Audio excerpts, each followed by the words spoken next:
केशवपुर नाम के गांव में अर्चना नाम की एक अनाथ लड़की रहा करती थी। ऐसे घर में रहती जो कभी भी टूट सकता था। जो काम उसे मिलता उसे किया करती। माँ दुर्गा की परम भक्त थी। बचपन में ही अपने माता पिता को खोने के बाद उसने माँ दुर्गा को ही अपना सर्वस्व मान लिया था। वो अपनी दिन की शुरुआत माँ दुर्गा की पूजा से ही करती थी। हर रोज की तरह एक दिन जब अर्चना माँ दुर्गा की पूजा कर रही थी, तब पड़ोस में रहने वाले राजेंद्र ने अर्चना को देखा। राजेंद्र ने सोचा, क्या आजकल के जमाने में भी इतनी संस्कारी लड़कियां हैं? अगर मैं शादी करूंगा तो ऐसे ही किसी लड़की से शादी करूंगा। नहीं, मैं इसी लड़की से शादी क्यों नहीं कर सकता? इसके माता पिता नहीं है, ये अकेली रहती है और मेरे माता पिता का भी मैं अकेला संतान हूँ। अगर मैंने इससे शादी कर ली तो ये सही होगा। उस दिन से राजेंद्र अर्चना को देखने लगा। अर्चना ने भी इस बात पर गौर किया था कि राजेंद्र उसे देख रहा है। फिर एक दिन उन दोनों के बीच बात हुई। उन दोनों ने अपने प्यार को स्वीकारा और शादी करने की तय की। पर अर्चना के मन के किसी कोने में एक डर सा था। बताओ, इतना क्या सोच रही हो?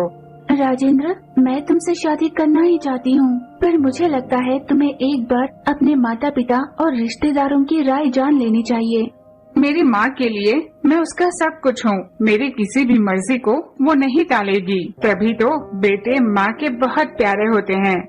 मेरा इस दुनिया में कोई नहीं है, मैं अनाथ हूँ। जो परिवार किसी लड़की को अपनी बहू बनाना चाहता है वो उसके खानदान को देखता है। वो यही चाहता है कि कोई भी लड़की एक भरे पूरे बड़े खानदान से आए।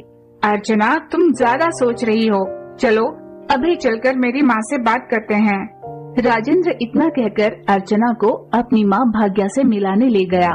अपने बेटे को पड़ोस में रहने वाली एक अनाथ लड़की के साथ घर आया हुआ देख, हाँ, अब बात जब यहाँ तक आ ही गई है तो मुझे भी ये रिश्ता मंजूर है। अर्चना से शादी करने में कोई दिक्कत नहीं। माँ की बात सुन बेटा राजेंद्र और अर्चना बहुत खुश हो गए। अर्चना गुणवान लड़की थी। उसके संस्कार देखकर राजेंद्र की माँ भाग्या भी रिश्ते से मना नहीं कर पाई। वे दोनों उसे देख बहुत खुश हो रहे थे। शादी के बाद अर्चना और राजेंद्र बहुत सुखी जीवन जी रहे थे। भाग्या की कोई बेटी नहीं थी, इसीलिए बहू अर्चना को वो बेटी जैसा ही प्यार देती थी। यूं ही महीने और फिर साल गुजरे, पर अर्चना माँ नहीं बन पाई थी। इस बात का दुख अर्चना को भी बहुत था। एक दिन घर आ रही भाग्या के रास्ते में पड़ोस की पार्वती आई। अरे भाग्या, बड़े दिनों बाद तुम्हें बहुत सारी सब्जियां ले जाते देख रही हूँ। कोई दावत है क्या घर में? अरे नहीं पार्वती, अभी नवरात्रि आ रही है ना, तो घर को सजाने के लिए कुछ 2-4 चीजें खरीदी मैंने। हाँ, तुम्हारी पूजाएं करने और दिए लगाने से तुम्हारी बांझ बहू को बच्चा थोड़ी होने वाला है। तुम्हारे घर में पूजाओं के अलावा कोई दावतें थोड़ी होंगी। हाँ, कर लो, पूजाएं कर लो। पार्वती की बातों का भाग्या को बहुत बुरा लगा। वो घर वापस लौटी। सास को घर वापस लौटा देख अर्चना अपनी सास के लिए पानी लेकर आई। सासू माँ, आप बाहर से आई है ना, लीजिए पानी पी लीजिए। भाग्या को पार्वती की कही बातें याद आ रही थी। सुन बहुरानी, एक बांझ के हाथ से मुझे पानी नहीं चाहिए। तुम मेरे सामने मत रहो, जाओ यहाँ से। ऐसी बात नहीं है सासू माँ, एक बार मेरी बात तो सुनिए। बता, क्या सुनूं? गांव वालों की निंदाओं को तो सुन ही रही हूँ ना, अब मैं तुम्हारी भी सुनूं? मैं आपका दर्द समझ सकती हूँ माँ, पर आप और राजेंद्र मेरा दर्द क्यों नहीं समझ रहे? क्या समझे? हाँ बताओ, क्या समझे? जिस खानदान में आगे पीछे कोई नहीं, ऐसे खानदान से लड़की लाने की गलती जो हमने की है ना, उसकी हमें सजा मिल रही है। अब गांव वाले मुझे भाग्या के नाम से नहीं, एक बांझ की सास के नाम से जानने लगे हैं। यूँ सास भाग्या ने उसे खरी खोटी सुनाई और अपने कमरे में चली गई।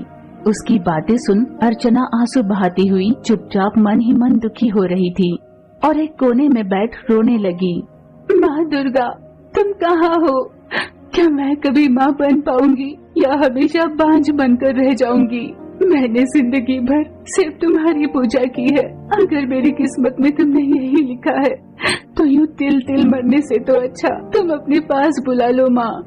यूँ वो रोकर विनती कर रही थी कि उनके दरवाजे पर एक स्वामी जी आए। माँ भिक्षाम देही। स्वामी की आवाज सुन अर्चना ने अपने आंसू पोंछे और एक थाली में चावल परोसकर ले गई। उसने चावल स्वामी जी को दान में दिए। बेटा, जब तुम किसी को दान करो तो खुश होकर किया करो। यूँ दुखी मन से कभी किसी को दान नहीं करते। मैं एक बांझ का जीवन जी रही हूँ स्वामी। बेटा, तुम दुर्गा माँ की भक्त हो ना। अब नवरात्रि आने वाली है। तुम पूरी श्रद्धा और भक्ति के साथ उनकी पूजा करो। निश्चित ही तुम्हारी संतान होगी। स्वामी जी ने जैसे उसे रास्ता बताया, अर्चना ने नवरात्रि में पूरी श्रद्धा और भक्ति के साथ माँ दुर्गा की पूजा की। हर एक दिन माँ के नए रूप की वो पूजा करती।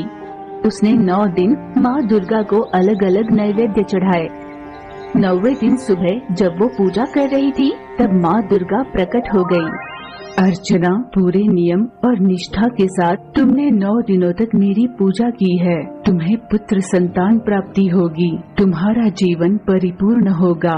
यूँ माँ दुर्गा ने उसे आशीर्वाद दिया। महीने बीते। अर्चना ने एक बेटी को जन्म दिया। अब उसका पूरा परिवार बहुत खुश था। एक समय की बात है, हाईवे के पास एक छोटे से गांव में गोपाल नाम का एक व्यापारी रहता था। उसकी पत्नी का देहांत हो चुका था और उसकी एक बेटी थी सुशीला। वह अपने नाम की तरह ही सुशील और गुणवान थी और वह बहुत बड़ी शिव भक्त थी। ओम नमः शिवाय, ओम नमः शिवाय। सुशीला अब विवाह योग्य हो गई थी। ऐसे ही एक दिन गोपाल ने उससे कहा, बेटा, अब तुम शादी लायक हो गई हो। मैं जल्द ही अच्छा लड़का देखकर तेरे हाथ पीले कर दूंगा। जी पिताजी, जैसा आपको ठीक लगे, पर मैं शादी उसी से करूंगी जो शिव भक्त हो। ये कैसी जिद है बेटा? आजकल के जमाने में लड़के कहाँ पूजा पाठ करते हैं। फिर जब तुम शादी करके जाओगी तो तुम उसे सिखा देना पूजा पाठ करना। नहीं पिताजी, आप मेरे लिए मेरे शिव भगवान को मानने वाला ही लड़का तलाश करें, चाहे वो गरीब हो या अमीर हो। नहीं तो मैं शादी नहीं करूंगी। गोपाल की अपनी बेटी की जिद के आगे एक नहीं चली और वह अपने शिव भक्त दामाद की खोज करने लगा। आखिरकार उसे एक लड़का मिल ही गया जो शिव जी का परम भक्त था। लेकिन वह एक किसान था जिसके पास खेती के लिए एक छोटी सी जमीन थी। उसका नाम रमेश था और वह एक किराए के मकान में रहता था। फिर गोपाल ने रमेश और अपनी बेटी की रजामंदी से दोनों की शादी करवा दी। शादी के बाद दोनों पति पत्नी एक साथ शिवजी की आराधना करते थे। समय के साथ रमेश की शिवजी के प्रति भक्ति बढ़ती ही गई और वह खेत पर भी जाता तो पूरा दिन शिव आराधना में लीन हो जाता था। ओम नमः शिवाय, ओम नमः शिवाय। एक दिन सुशीला ने रमेश से कहा, आपको समझ में आ भी रहा है आप क्या कर रहे हो? तुम किस बारे में कह रही हो सुशीला? घर पर जो अनाज नहीं है उसके विषय में। आप काम पर जाकर जो कर रहे हो उसके विषय में। मैंने ऐसा क्या किया? मैं तो बस शिव नाम का स्मरण करता रहता हूँ। मैं जितना करता जाता हूँ उतना और भी करने का मन करता है। मैं अनजाने ही ऐसी जगह चले जाता हूँ और उनका स्मरण करने लगता हूँ। आपके शिव भक्त होने पर ही मैंने आपसे शादी की थी, पर भक्ति अपने जीवन आधार को तो छीनना नहीं चाहिए ना। मैं ये सब नहीं जानता। शिव जी मुझे जिस और जाने के लिए कहेंगे मैं उसी रास्ते चल पड़ूंगा। तुमने खाया या नहीं, घर पर अनाज है या नहीं, ये सब जानना नहीं चाहता मैं बस शिव जी में ही खो जाना चाहता हूँ। सब शिव जी ही संभाल लेंगे। सुनिए, हम उनकी पूजा खाली हाथों से करेंगे। घर पर उनका मन पसंद खाना नहीं बनाएंगे और उन्हें भूखा रखेंगे तो वो हमसे नाराज हो जाएंगे। हमें बस उनकी पूजा करनी चाहिए, बाकी वो खुद देख लेंगे।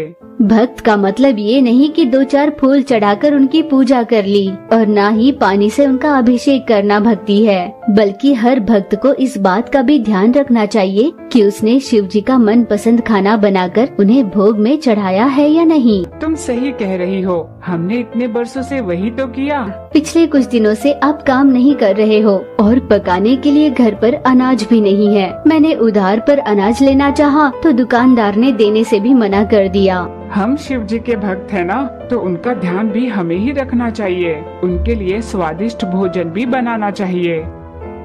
सुशीला के समझाने पर रमेश अगले दिन से शिव जी की भक्ति के साथ खेतों पर भी जी तोड़ मेहनत करने लगा। धीरे धीरे उनकी आर्थिक स्थिति सुधरने लगी। अब वे रोज शिव जी के मंदिर जाकर उनकी अर्चना करते और उन्हें भोग लगाते। उनकी भक्ति भाव देखकर शिव जी बहुत प्रसन्न हुए और उनके सामने प्रकट हो गए। मेरे बच्चों, मैं तुम दोनों की निस्वार्थ पूजा और भक्ति भाव से बहुत प्रसन्न हुआ। बताओ, तुम दोनों को कौन सा वरदान दूं? हे प्रभु, हम आपका दर्शन पाकर धन्य हो गए। हमारा पूरा जीवन सफल हो गया। अब हमें कुछ और नहीं चाहिए। तुम जैसे निस्वार्थ भक्त ही मेरे हृदय के करीब होते हैं। मैं तुम दोनों को वरदान देता हूँ कि आने वाले समय में कभी तुम दोनों पर कोई विपदा नहीं आएगी और अगले 12 मास के भीतर तुम दोनों को पुत्र प्राप्ति होगी, जो कि पूरे पृथ्वी लोक में यश करेगा। ऐसा कहकर शिवजी अंतर्ध्यान हो गए। फिर अगले वर्ष सुशीला ने एक बहुत ही सुंदर बालक को जन्म दिया।